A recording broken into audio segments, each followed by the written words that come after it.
Welcome back to spotlight.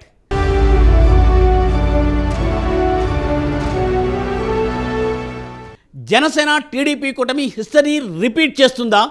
BJP కూడా కూటమిలో join అవుతుందా? 2014 నాటి సీన్ రిపీట్ అయ్యే అవకాశాలే ఎక్కువగా కనిపిస్తున్నాయా? ఇంతకు ప్రత్యర్థుల దూకుడును వైసీపీ ఎలా ఎదుర్కొనుంది?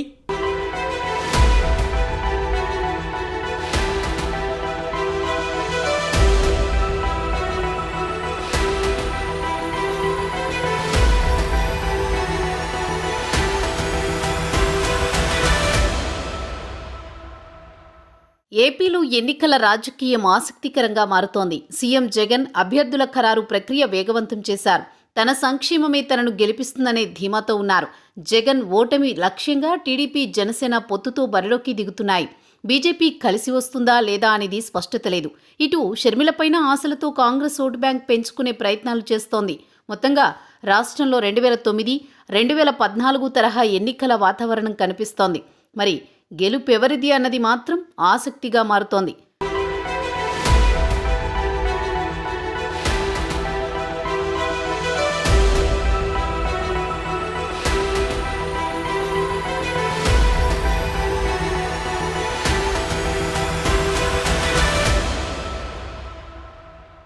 ఏపీలో ఈసారి ఎన్నికల ఫలితాలపై ఉత్కంఠ కొనసాగుతోంది. ఎన్నికల ప్రారంభానికి ముందే రాజకీయం కీలక మలుపులు తిరుగుతోంది.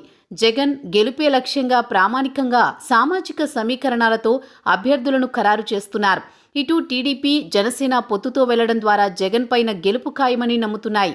బీజేపీ నిర్ణయం అతి త్వరలో స్పష్టత వచ్చే అవకాశం ఉంది. కాంగ్రెస్ పాత్ర ఏపీలో ఈసారి కీలకంగా మారుతోంది.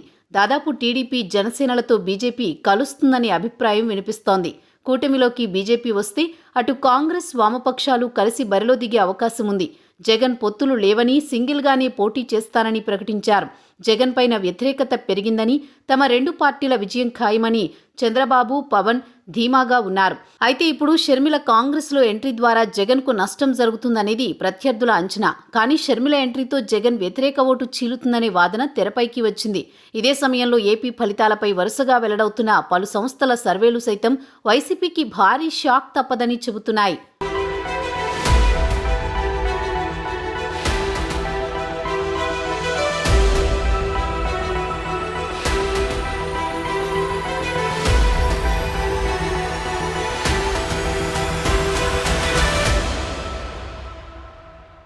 జనసేనతో టీడీపీ కలిసి పోటీ చేస్తుండటంతో అది ఖచ్చితంగా వైసీపీకి దెబ్బవుతుందని అనేక సర్వేలు నిరూపించిన నేపథ్యం ఉంది. 2014లో అది నిజమైన పరిస్థితి ఉంది.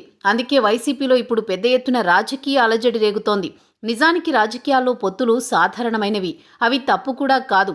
ప్రతి ఎన్నికల్లోనూ పొత్తులు పెట్టుకునే పార్టీలు చాలా కనిపిస్తాయి. కానీ ఏపీలో మాత్రం జనసేన టీడీపీ పొత్తును చెడగొట్టాలని వైసీపీ చేస్తున్న విమర్శలు, పెడుతున్న అభ్యంతరాలు చూస్తే ఖచ్చితంగా ఆ పార్టీకి ఏదో బెంగా బెదురు పట్టుకుందా అన్న డౌట్ అయితే కలగక మానదు. ఏది ఏమైనా బాబు పవన్ కలయిక అధికార పార్టీని బెంబేలెత్తిస్తోందని చెప్పొచ్చు.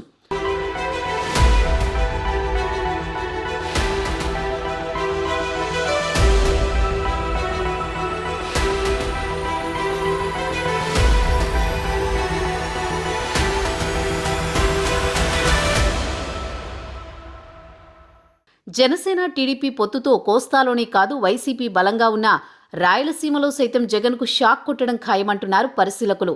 2019లో రాయలసీమ జగన్కు జై కొట్టింది. 52 సీట్లలో 49 సీట్లను వైసీపీకి కట్టబెట్టింది. కానీ జగన్ సీమ జనానికి ఒరగబెట్టిందేమీ లేదు. బ్రాహ్మణి ఉక్కు ఫ్యాక్టరీ ఊసేలేదు. సీమలో ఓ కొత్త పరిశ్రమ పెట్టిన పాపాన పోలేదు. ఓ రోడ్డు వేసిన పుణ్యం లేదు. ఉన్న పరిశ్రమల్నే ఉరికెత్తించిన ఘనత జగన్ పార్టీ నేతలదే అన్న మాట సీమవాసుల నోట వినిపిస్తోంది.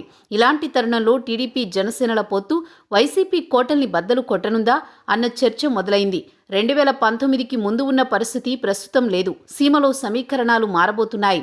2019లో 3 సీట్లతో సరిపెట్టుకున్నప్పటికీ టీడీపీకి ఉన్న బలాన్ని తక్కువగా అంచనా వేయలేం. 2019 ఎన్నికల్లో జనసేన ఒంటరిగా పోటీ చేయడం సీమలో వైసీపీకి కలిసొచ్చింది. చాలా నియోజకవర్గాల్లో ఓట్లు చీలడంతో వైసీపీకి గెలుపు నల్లేరు మీద నడకగా మారింది. కడప జిల్లాలోని మైదుకూరు, రాజంపేట, రైల్వే కోడూరు, రాయచోటి, జమ్మలమడుగు, కడప లాంటి నియోజకవర్గాల్లో గెలుపోటముల్ని ప్రభావితం చేయగల సత్తా జనసేనకు ఉంది. టీడీపీ జనసేన కలిసి పోటీ చేస్తుండటంతో ముఖ్యమంత్రి సొంత జిల్లాలోని వైసీపీ కోటకు బీటలు వారే అవకాశం ఉంది. ఉమ్మడి చిత్తూరు జిల్లాలో కూడా సగం నియోజకవర్గాల్లో ఇదే పరిస్థితి ఉంటుంది. ప్రజారాజ్యం నుంచి చిరంజీవి తిరుపతి నుంచి గెలిచారు. చాలా నియోజకవర్గాల్లో ప్రభావవంతమైన ఓటు బ్యాంకు జనసేనకు ఉంది. అనంతపురం జిల్లాలో కూడా టీడీపీ జనసేన పొత్తు బలమైన ప్రభావం చూపడం ఖాయం. ఇక్కడ టీడీపీ బలానికి జనసేన తోడవడంతో ఇక తిరుగుండదు. ఒక్క ఉమ్మడి కర్నూలు మినహా మిగిలిన 3 ఉమ్మడి జిల్లాల్లో జనసేన ప్రభావం గణనీయంగా ఉంటుంది. జనసేన ఓటు బ్యాంకుకు టీడీపీ కలిస్తే సీమలో జగన్ ఆటలు సాగవని రాజకీయ పరిశీలకులు చెబుతున్నారు. పవన్, చంద్రబాబు కూడా ఓట్ల ట్రాన్స్ఫర్పై గట్టిగా దృష్టి పెట్టినట్టు తెలుస్తోంది.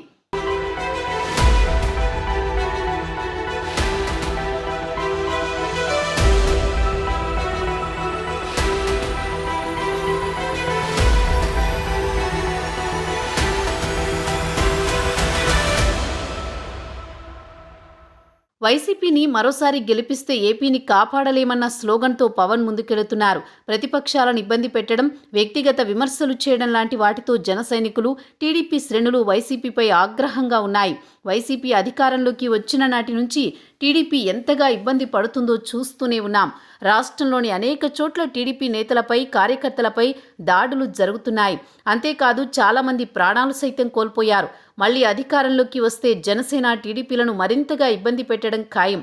అందుకే ఈసారి 175 సీట్లు గెలుస్తామని వీరాలు పోతున్న వైసీపీని 175 చోట్ల ఓడించేందుకు టీడీపీ, జనసేన కంకణం కట్టుకున్నట్టు తెలుస్తోంది.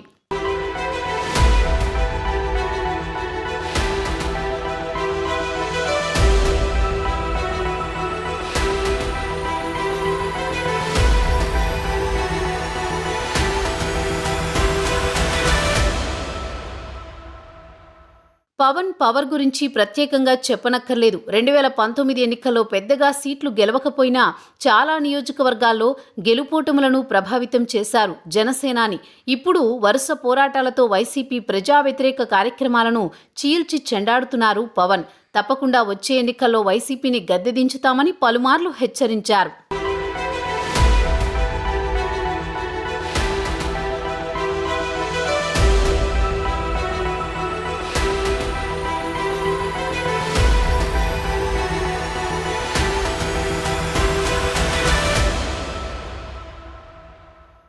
రాజకీయాలు ఎప్పుడు ఎలా మారతాయో ఎవరూ చెప్పలేరు. వచ్చే ఎన్నికల నాటికి ప్రజలు ఎటువంటి నిర్ణయం తీసుకుంటారో ఊహించడం కష్టం. మరి ఈసారి ఏపీలో రాజకీయ పరిణామాలు ఎలా మారబోతున్నాయి? రాష్ట్ర విభజన తర్వాత చంద్రబాబు పాలన, జగన్ పాలన చూసిన ఏపీ ప్రజలు ఈసారి వైసీపీకి ఓటు వేస్తారా, లేదంటే కూటమికి పట్టం కడతారా? పొత్తుల రాజకీయాల్లో పదవులు దక్కించుకునేది ఎవరు? ఈ విషయాలన్నిటికీ త్వరలోనే సమాధానం రానుంది. ఇది ఇవాల్టి స్పాట్లైట్. నమస్తే.